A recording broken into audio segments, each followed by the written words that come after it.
আসসালামু আলাইকুম। সম্মানিত প্রিয় ভাই বন্ধুরা, ভাই বোনেরা, যারা আমাকে যেখান থেকে দেখছেন দেশ বিদেশ থেকে, সবাইকে আমার মোবারকবাদ জানাচ্ছি।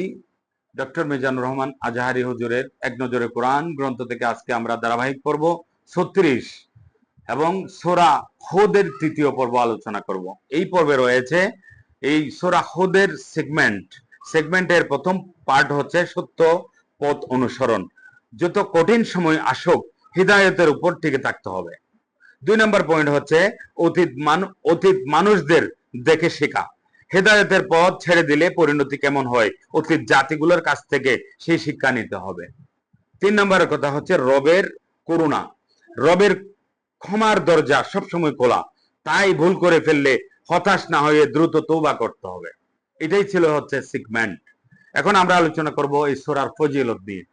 ফজিলতের মধ্যে আলোচনা করেছেন হযরত আবু বকর রাদিয়াল্লাহু তাআলা আনহু আলাইহিস সালাম একবার আল্লাহ রাসূল সাল্লাল্লাহু আলাইহি সাল্লামকে বললেন, আল্লাহ রাসূল, আপনার তো চুল পেকে গিয়েছে।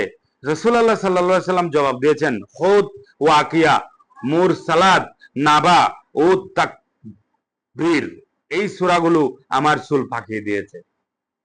সুবহানাল্লাহ।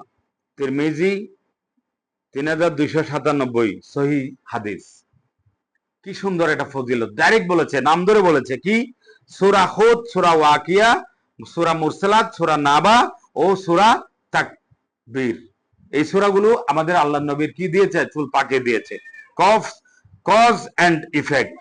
কজ অফ ইফেক্টে আলোচনা হচ্ছে আল্লাহর পক্ষ থেকে অনুগ্রহ আসে, আবার তার পক্ষ থেকেই কখনো তা উঠিয়ে নেওয়া হয়।